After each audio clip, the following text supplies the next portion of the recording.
Hi, and welcome everybody to another edition of the Winner's Circle Sports Betting Podcast. It's Wednesday, June the 14th, and I'm back with Mr. Jesse Shule of jesseshule.com, Mr. Sean Higgs of picksandparleys.net. I'm Ross Benjamin of rbwins.com, and you're watching the Winner's Circle Sports Betting Podcast right here on the Winner's Circle Sports Betting Network, and it's brought to you by our good friends over at gamblersworld.com. Mr. Jim Quinn and the crew do a fine job behind the scenes for us, and we're forever grateful he made us part of his daily podcast here on his channel. So looking forward to what the future brings. A lot of good things to come on our channel, but let's say hello to Jesse first. Mr. Shule, how are you? I'm hanging in there, Ross, but it's official. I'm on a bit of a cold streak. I feel confident moving forward, though. I do have history behind me, and just put the past week's performance behind me. I'm looking forward to doing that as soon as I can. Yeah, I mean, it's what we do, right? We turn the page. We get a little upset temporarily when we have a bad day. Of course, we want to win every day, but we've been telling you that for eons now, folks, since this program began. Nobody wins every day. Right, Sean? Hey, I took a 2-2 day yesterday. I'll tell you whatever we're gonna do. We win, we lose. Loser in the video here. I thought Seattle would lose. I thought Miami a little bounce back spot. Wasn't meant to be. We can't. It is what it is, man. I say this all the time. We win, you lose, you move on. Windshield, whole front of the car, rear view mirror is that tiny little thing. That side view, tiny. We move on. We're talking about getting emotional. You can't. If you're doing this, you can't get all like, oh, my goodness, the sky's falling. It's going to happen. Even to Mr. Consistency next door here, Jesse. I mean, like, we lose a few. So, yeah, even the best of us, right? In which I like to think all three of us are. And the good thing, though, Ross, is that we're not coming in here saying, hey, let's take Tampa Bay minus 250 against Oakland, who's won 7 in a row when they're like $2 dogs every game. And, like the Red Sox, big favorites. So, you got to watch the bankroll. You can't just think teams are due to win and this underdogs don't win or favorites guaranteed to, cover the numbers, run lines. Yeah, I mean, I had a loser on the show yesterday with Toronto, but if you were smart enough to listen to Sean, you would have had a winner because Sean put it in the night before. He liked the Baltimore Orioles, and he won 11-6 over Toronto. And I lost on the show yesterday. I also went 1-2 with my premium picks. Hey, I beat on my chest when I win, like all of us. But I also own up when I lose, folks. Yeah. And here's the comment of the day from one of our viewers, subscribers, who I love all of you out there. But one guy seemed to want to chime in and say, I'm so tired of these bad picks on this channel. It's like, buddy, you're making a fool of yourself, man. We've won 11 of the last 13 weeks on this channel. So, you're only as good as what you did yesterday, right, Jesse? Well, I didn't do too badly on the show yesterday. If you remember, I did. Yeah. I chimed in with the over in the Orioles game and Seattle in the Seattle-Miami game. So if only my premium picks were as good as my picks on yesterday's show. It happens, right, Jesse? There's times where we're hitting our free picks and we're just treading water with our premium picks or losing with our premium picks for a period of time. But over the long haul, you're going to make a lot more money with our premium paid selections than you are with the free picks. And that, again, folks, doesn't mean, when somebody says, and a comment came up like this yesterday, and I'm not complaining because we welcome all your feedback. A comment came in yesterday, and it was in terms of why I can't even remember what, but it was something to do with not being able to win every day when you do it professionally. And folks, the bottom line is we do our best job. This is our livelihood. If we're not winning, you're not winning. And that does us no good. So just keep in mind, even with these free picks, I know what the subject was. I had a brain freeze there for a second. The subject was, quite frankly, the gentleman said, how do you expect me to buy your premium picks if you can't even win a free pick? Well, keep this in mind, folks. Here's what a free pick is like for us on this show. And again, what we hope you do is just not take away the free pick, but take away our sports betting discussions and make you a smarter sports bettor today than yesterday. It's not necessarily always about winning, even though if you're just dependent on our free picks to make a profit on a daily basis, I can understand your frustration and you don't want to spend money. That's your prerogative. But at the end of the day, our free picks are, for example, if we have 5 picks written down for the day, we decide to use 4 of them. That 5th pick that we left out usually is our free pick. So just so you understand the process. So I don't know what you guys, what that gentleman was insinuating, but the bottom line is you're not going to get our best picks of the day on this show. That's just the way it is. But you are going to learn a hell of a lot, and you're still going to win. I know we've won 11 of the last 13 weeks, and we're somewhere around 58% now over the last 13 weeks. So there you have it. And that's my rant for today. And anything that we want to discuss, Sean, in the world of sports betting.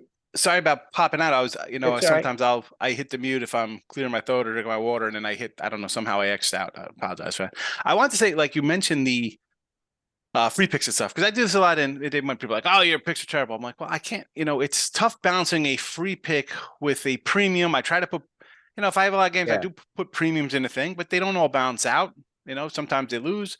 Like NFL, I had a losing record in the free pick video, and I was 60-something percent, because I can't pick it and choose, and you can't do that. You have people who pay. Yeah. And yet people want free stuff. Obviously you want free things. You almost want the free stuff to win more than regular stuff, to say, hey, look, I actually know what I'm talking about. I mean, I equate it to like an hors d'oeuvre in a restaurant. I mean, if your hors d'oeuvres are good and people come in for happy hour and you give free hors d'oeuvres away, I'll give it a shot. I'm going to try the big meal. Let's sit down for an entree. You know what I mean? But a low percentage of people think that way, but a low percentage of people. And again, it's a numbers game. You hope that a small percentage at least are smart enough to go and have that entree or experience winning with your premium picks because you were winning with our free picks. But anyway, Jesse, either way, we're going to make our money either way. It's not worried about the. Yeah. So you're only as good as your last day on the job, they say, right? Yeah. But that works both ways, and I can tell you, last September, the beginning of football season, I had all these guys coming out of the woodwork. And as well as I do, when you've been doing this for 10 plus years, you get a lot of guys that have flipped you off, got mad at you because you didn't win for them on this day or that day. They swear that they're never going to talk to you again. And well, they all came out of the woodwork this September and, banging down my door. And when you are on a big winning streak, it's like they're kicking down your door to get your picks. Oh, yeah. So and then the pressure really starts, because then they miss a 13-3 run, and all of a sudden you're 0-2, and the sky's absolutely falling. That's why I say these people who chased winning streaks, right? They come in at they see Jesse's 15-3 in his last 18. Hypothetically, they get on Jesse. Jesse goes 1-4 the next 2 days, and they MF him. You know what I mean? And he's no good anymore. And then they go to Sean, because now they're seeing Sean won 10 of his last 11. He has an 0-for-3 day, despite the fact he's 10-4 in his last 14. Now that's all they want to talk about is your 0-3 day. So what you really have to do is do your research on guys who have winning track records over a long period of time, guys that have finished in the top 10 on some major sites, which all of us have. Okay, in a particular sport or in all sports, and stick with them, stick with them, give it time. And again, this is on you to do your research, okay, too. I mean, you just can't jump on somebody that's 15-3 in their last 18, and then the guy goes 1-7 his next 8, and you go to the next guy. It's going to be, it's kind of sad that the entire industry seems to be built around those short-term streaks. Yeah. When we all know that the real indicator is the stuff you see at sports capping, those big leaderboards where they show the 7, 30 all time, all year. How you good in NFL the last 3 years? Like a week, a month. Okay, it's still good. You want a good month? Hats off to you, a good month. I mean, we'll all take a good month. Well, I could tell But you, I'm extremely disappointed with the sales I got during the NBA playoffs. I did good, okay. I mean, in terms of sales, but when you're number one in the NBA playoffs for the last 2 years at a site like Sports Memo, and then in the top five at sports capping during the NBA postseason the last couple of years, you expect to make a lot of money, but a lot of it has to do with it's that time of year, guys. You know what I mean? It's not as bad as it used to be since the U.S. sports books have been legalized in many that's for parts sure. of the You're country. lucky for like one sale a But month back in the day. it used to be the Sahara Desert once March Madness ended, So anyway, let's get on to we're going to talk baseball today. We got 3 free picks. And let me get this right. I'm going to be looking at the Philadelphia and Arizona game this evening. Jesse will take a look at his beloved Blue Jays against the Orioles. And Sean is going to cover the Big Apple matchup between the Mets and the Yankees at Citi Field in New York. Jesse, we'll start with you. The Blue Jays and the Orioles. Jose Berrios on the mound for Toronto. I always used to say, Jesse, and I'm sure you're aware of this, that Jose Berrios was Jekyll and Hyde home and away when it comes to splits. But he's sort of corrected that a little bit this last 3 or 4 away outings. But one thing that really stuck out to me, Jose Berrios since 2017 is 11-0 when his team starts against the Orioles. What's your thoughts on this matchup, and what do you like? Well, everything you said, Ross, was I was thinking, yeah, we're on the right track. And then that last bit with his numbers against the Orioles just threw me for a loop, because I've got the absolute opposite written down. You're not getting a homer pick out of me here. I'm not taking the Blue Jays. You probably remember yesterday when you gave out your pick, I said I like the over, and the Blue Jays lost that game 11-6 in game 1. Yeah. These teams do have a long history of playing high scoring games. The over is 18-5-3 in the last 26 head to head. As you mentioned, Berrios, normally I don't talk about splits or talk about guys' records without verifying them and writing them down. But Berrios, as you know, is a guy that if you've handicapped baseball over the last 5-6 years, you don't need to look up. We all know what his splits tell us, right? He's been one of the most dramatic, good at home, bad on the road guys that I've ever seen.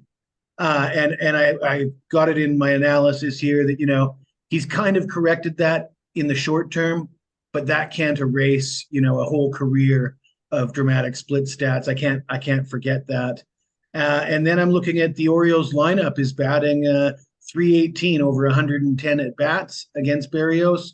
That combined with the hitter's park, the conditions at the ballpark yesterday appeared to be conducive to some runs being scored. And then the same is true for Kyle Bradish. He's been good too. He's got some decent numbers too. But if you look at Toronto's lineup, they're batting 383 or 384 over 73 at bats against Bradish. So you got 2 pitchers that have been hit by these 2 lineups. You've got a ballpark that produces high scoring games right on the regular. You've got the trends pointing that way and nice weather to boot. So I'm going over the 9 for this game.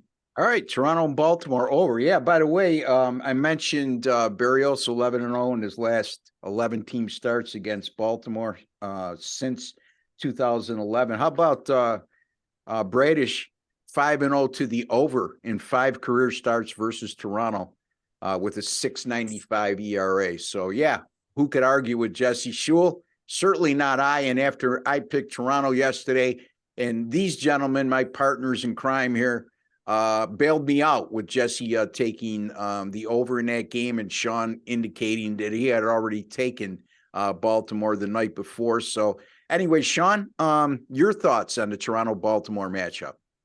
Yeah, what's there to say? I had the O's in the over yesterday, and today I like the O's in the over again. I'm with you on this over. I'll lay a short number of 105 with Baltimore. I'm not a huge Bradish guy. He's going to give up some runs here, but I got 5 in a row in my pocket. I'm going to ride a 5 in a row team at a minus 105. I had them plus 140, plus 130 yesterday. I'll still be up if it goes down, but the over's in play for sure. But the Berrios splits, like out of the gate this year, 8 runs his first game, 6 his second, 4 of them earned, both road. Kansas City too. I mean, you put up 8 in Kansas City, you're like, here we go again. But since then, believe it or not, and this is why it's kind of like, oh boy, I want to take Baltimore, but it's one of those things. Houston, 2 runs. Again, Houston's kind of light hitting this year. I haven't gotten it together. A 5 spot at Boston. Hello, here comes my usual what happens when I face a team that hits. Pittsburgh at Pitt 2. I think what we want about Pittsburgh. 1 at Tampa. And that's and I had the over that game. I'm like, oh my God, Barrios in Tampa Bay, a team hitting 300 at home will be a slugfest. 5 hits at 7 innings, 1 run. None at Minnesota. 1 against the Mets. Now, the Mets are Minnesota, the same terrible light hitting team. Baltimore hits. This team hits, and we go back to the no respect card for these guys. I mean, let's go over. I mean, it's a 9. I see 8.5 minus 120, but 9. Let's sign me up for the 9 with Jesse. Absolutely. Yep. Just buyer beware a little bit. I'm going to throw a little crimp in these guys' picks, even though I agree with them. But Barrios 4-0 in his last 4 team starts overall with a 1.45 ERA. He's dealing.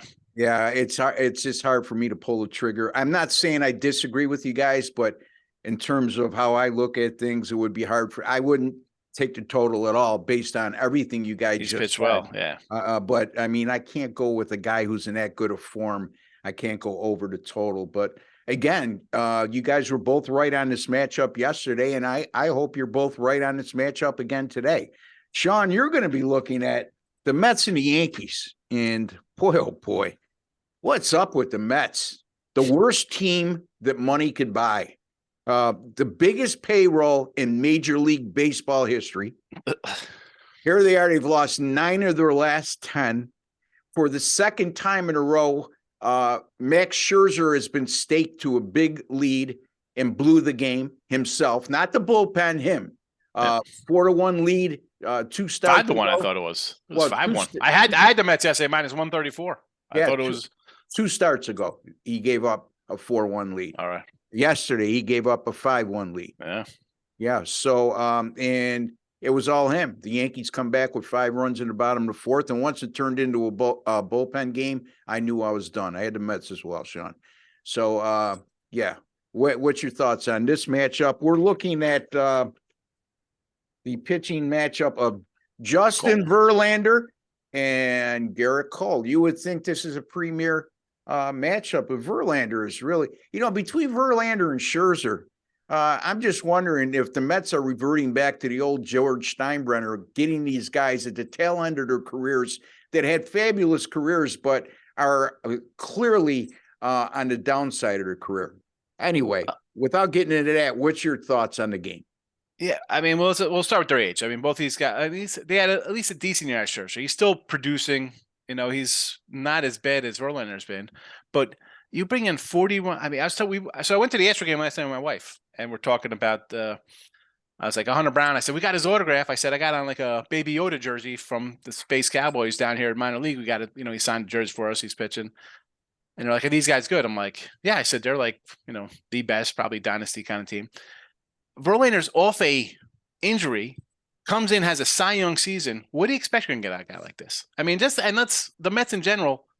This team is a disaster. Like, money does not buy a win. I'm a Yankee. Yeah. Go back to Donnie Baseball, Ricky Henderson, Mike Gallego, like bad teams, bad Yankee teams. I understand. Let's go out and show money for Danny Tartable. And here comes Danny Tartable. I could run the down. baby bull. Yeah. Now, whatever. That's another show we could talk about. For me, this is Cole on the run line. It's going to make a look at it. One, this line, does it look a little too easy, right? Cole, the way Cole's pitching, we talk about Jesse being Mr. Consistency.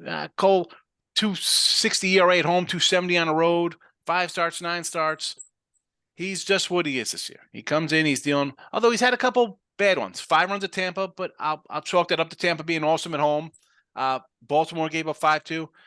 We just talked about the Baltimore offense. We think it's pretty decent, and the team, got 41 wins. You don't win that by some kind of fluke. You're a good team. Oh. And San Diego, he gave up 5 to San Diego at home on 4 hits, 2 homers. The guy struck out 9 guys in that game. So that's kind of like a fluky kind of thing here. I don't think the Mets are fluky bad. Like, they don't get those kind of things. Like, even when they should have busted that game open last night, they couldn't do anything. Their best players out. They lose another one. You mentioned 1 and 9. I'm going to go to 155 because if the Yanks are going to win, I think they win 5-2 or something along those lines. It'll be a decent size win. I'm not going to go. I don't think the Mets. If the Mets win, wonderful. I don't think this team. What do you do if you're a Met fan? You got a guy who's worth $1 billion. Says they're already bringing Carlos Correa. They don't care. But what you're what 8 back? What are they back in the standings? 9.5. 9.5 back. And they're lucky. That's all it is. I mean, because Atlanta's got some major pitching problems themselves. Like they're in trouble a little bit. They can hit, but the pitching's not there. Give me Cole in a run line. You know me. I'm not going to go 110 when I get a plus 155. If I think the team's going to win, I think they're going to win. It's not going to be some dogfight here. Shouldn't be a dogfight. And I don't even like the Yankee lineup. Their best player's out. Rizzo's been struggling. Okay, Stanton's back, but okay, Stanton's back. Good 32-year-old DH with injury problems. Give me the run line. All right, the Yankees minus 1.5 over the Mets at money line odds of plus 155. That's plus money, Sean. Add it again. And folks, I have to take the plus. No, hey, your record speaks for itself. I mean, like Sean says, I don't care if I go 50% if I'm making money, and that's the key when it comes to money line betting is looking for value and return on investment. And the guy gets it done, meaning my buddy Sean Higgs. We want Cole to get it done too. Hopefully he's your buddy too, gets it done for us. Yeah, well, Cole, I mean, again, the Mets, look at this. I mean, 1-9 the last 10, but they've scored 5 runs or more in 5 of their last 6 games, yet they went 1-5 in those games. That's a problem. It's a problem when you're scoring like that. And if you score 5 or more runs in 5 of 6 games, at the very worst, you should go 3-3. So they're finding ways to lose games. The Yankees, their offense woke up yesterday, was dormant for a while, and they win 7-6. But they're just 1-4 in their last 5 after a win. Verlander, 7.07 ERA and 2.07 WHIP in his last 3. And the Mets are 0-3 in those games. Jesse, we said a lot about this matchup. I'm sure you could add more. Yeah, there's not much left to say. I like the Yankees. I did give out a play on New York already today, but a few things that you guys didn't mention. DJ LeMahieu is batting .348 with a couple home runs in 23 career at-bats versus Verlander, and he did hit a home run last night. So look for maybe LeMahieu to get an RBI. I don't know if Sean's got any RBI props circled for this game. Yankees 9-2 their last 11 road games. I get the feeling that the media is kind of telling us, oh, the Yankees are bad this year.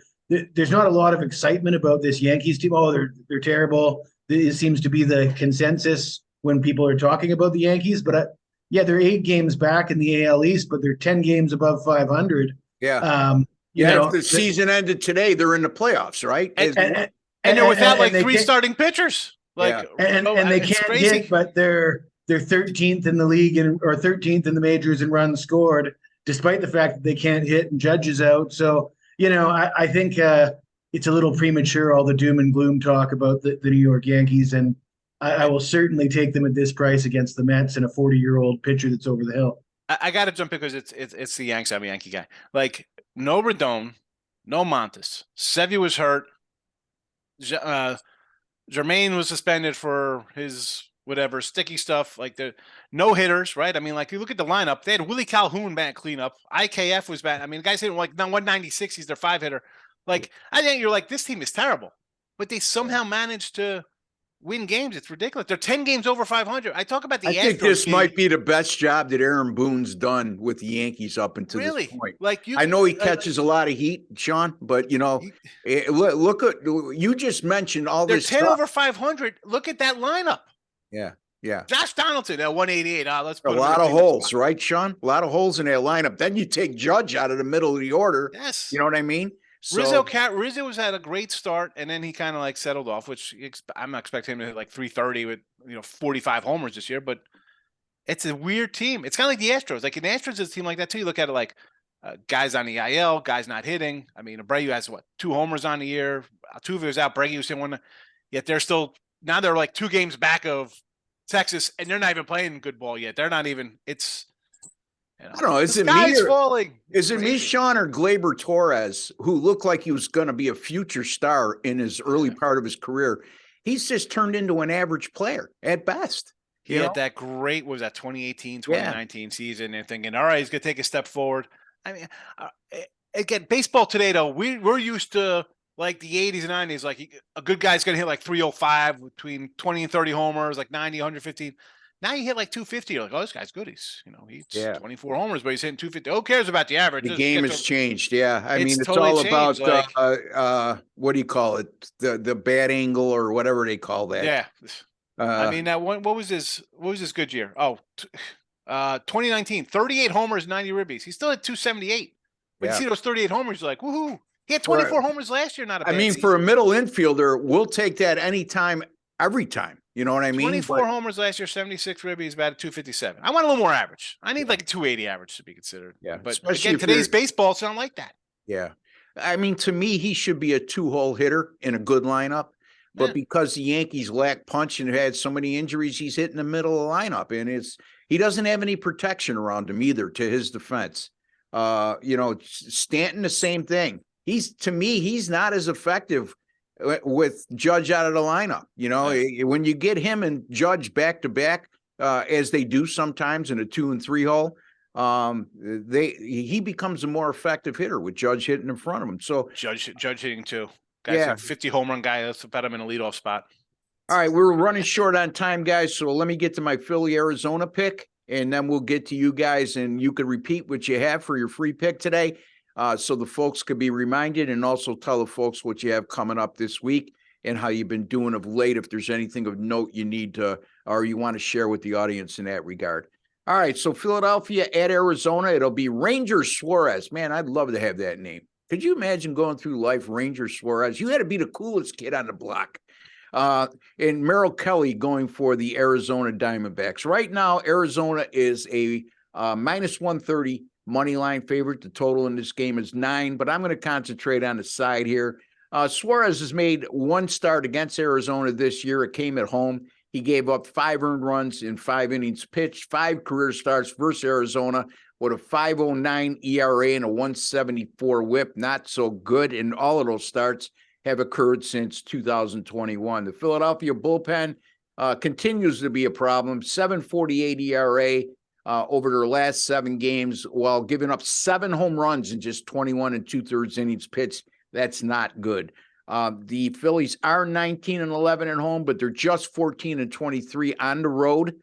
So those home and away splits, talking about drastic, like Jesse brought up with Jose Barrios, Philadelphia is sort of drastic in that regard. Although they're coming off a 15-3 win yesterday. I did have a winner on the over yesterday in that contest. And also Philadelphia 3-11 on the road when the total is 9 or 9.5 this year. Arizona 6-1 in their last 7. As they had their 6-game win streak snapped yesterday in that blowout loss, at 21-8 in their last 29. And over those last 7 games when they went 6-1, averaging 7.3 runs per game.